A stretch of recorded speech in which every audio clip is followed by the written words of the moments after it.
Welcome! I'm the Word Nerd, and in this video, I'm going to show you how to start Christian bullet journaling right now. A Christian bullet journal is just a bullet journal with a Christian spin, I guess. So a bullet journal is a customizable planner and journal. It's a place to plan your day, week, month, and beyond. And it's also a record for your experiences, ideas, and reflections. Basically, it's a memorial to God, because you'll be able to see how much you grow and what God has done in your life. That's why I call it a Christian bullet journaling. I've been bullet journaling for 5 years, going on the 6th. If you want to check out my 2022 Christian bullet journal setup, I'll link it in the description, and also my other Christian setups. So let's talk about supplies. The basics is a journal and a pen. Most bullet journalers love dot grid journals like this one. This was a cheap journal I got from Walmart. I suggest that you start with a cheap journal, or a journal you have because you bought it on clearance, maybe, like I sometimes do. I have a problem. It's okay. This was 50 cents, so I went ahead and grabbed it, even though I'm not sure what I'm going to use it for. You can use this, or you can use another journal that you have lying around. And it doesn't have to be dot grid. This one I have lying around is actually line journal, but you can use it. I suggest a cheap journal that you have lying around and get started. It doesn't have to be pretty, it just has to work. I do suggest that you find your favorite pen though, to make your experience more pleasurable at first. You're going to want your favorite pen, as I show here. I believe bullet journaling can be for everyone. It's just about creating a habit. So it can work for you, I think, but it's just about creating a habit and finding how it works for you. And that's the fun of the experience, I think. So let's get into the setup. The first thing that you're going to need is an index. Some bullet journaling or journals don't have an index, like this one did when I started in 2017. It didn't have an index, so I created one. So if your journal doesn't have an index, just create one. But most bullet journals, have indexes, like the ones that I showed you, like this one, and most of my other ones. Most dot grid journals come with index. Not all of them, but most. So it doesn't matter if you have one or not. Just go ahead and create one. The next thing is a future log. This is a place to keep your future tasks and events and other things for you, like notes. So I started this journal in 2019 in the middle in June. So on the first one, I just have 6 months of future journal. My next journal has 12 months. And this one has 12 months as well, but it's only on one page. As you bullet journal longer, you're going to know what you need and what you don't need. So it's okay if something doesn't work for you at first. Change it up the next time and find something that works for you. Remember, bullet journaling is about you. This is a customizable planner and journal for you. Don't compare yourself to the things that you see on Instagram, Pinterest, and YouTube. The next thing you're going to need is a monthly. As you see in many of my bullet journals, I chose to stay with a monthly that you see in calendars because I was used to looking at a calendar. And that's totally fine if that's what works for you. There's many different ways. In 2021, I started to do this smaller calendar, listing my events below it, or tasks below it as well. This has worked for all of 2021, so I think it's pretty cool. But remember, this is working for me. It doesn't have to, and it may not work for you, and that's okay. There's many different ways for you to set up your monthly journal. Again, there's plenty of examples everywhere on social media. This is actually a log that I have, but it can be used for tasks and events for your monthly. You write down the day, and you write down the week day, and you start to list your tasks and your weeks or your plans, events, on the same page or a separate page, and that's an option as well. So you just find something and see if it works for you. If not, the next month you can change it up, and that's the fun of bullet journaling, I think. This monthly was really small because I didn't have a lot going on, so just find something that works for you. You know what I'm saying? Okay, so the next thing that you want to think about is a collection. A collection is the same kind of data or information put together in one place. So you can either start a collection on the next page that's empty, or if you know what you need, like I do, I always want to have a log. I want to have a place for my YouTube stuff. And those are collections. It's all the same data in one place. So you can plan ahead and put it near your monthly. So when you turn to your calendar or your monthly, you'll have all that information in very similar areas, so it's easy to find. As you see, this I marked right there so I can easily find that. As you journal more and more, you will find what works for you and what doesn't. So you'll see what kind of collections you need, whether it's yearly or monthly or weekly. So like logs or habit trackers. The next thing that we think about is a key.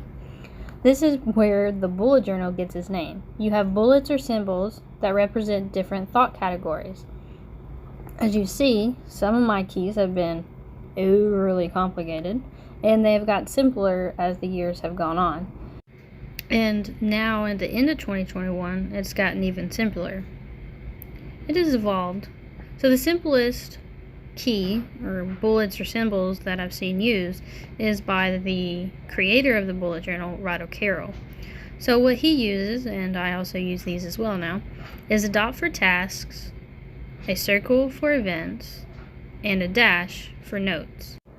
So I have a little bit more than those. So this is my now key and also my 2022 key. I have a few others besides task, events, and notes. I got quotes, ideas, and prayer. And then I have some symbols that show that I've done something, migrated something, canceled something, completed things, tasks and events and whatnot. So this is my 2022 key, so you can use it for inspiration, but as you journal, as you continue to on your bullet journal journey, you will find what works for you and what doesn't, and your journaling will evolve as well, like mine have. So after you get that done, now it's time to using it. So you're gonna fill in everything, your monthly, your future log, and you're going to migrate anything from your future log to your monthly, any events or tasks or whatever. And then you're going to start your dailies. So I recommend labeling your dailies with the weekday and then the date, and that's pretty much all you have to do. I like separating it with a line. Some people, do cool lettering. Some people use colors. It's really a preference. You do what you want to do. It's your journal, like I said. As you continue to journal, you'll find newer ways that work for you. So, to start your daily, you're going to start to record your day as it happens and as things come to mind in short sentences differentiated by thought categories using your bullet key. So you're going to look at your monthly and kind of migrate anything that you need to into your daily. So I'm going to kind of give you an example. So I know that I'm going to pretend like this is a weekday, because on Saturdays I don't have much planned. I kind of go with the flow. But on a weekday, I need to plan my homeschool. So I'm going to put a dot because that is a task I need to get done, and I need to do it rather early in the morning because I homeschool in the afternoon. And I am also at work most of the time in the morning, so I'm going to write down that I am working. And then, let's see, the next thing that I might do is that I might, watch something, or I realized that, hey, I need to study something. I need to study Ephesians because that's what we're learning in Bible and homeschool. And I also want to read Genesis, so I might write that down as a task.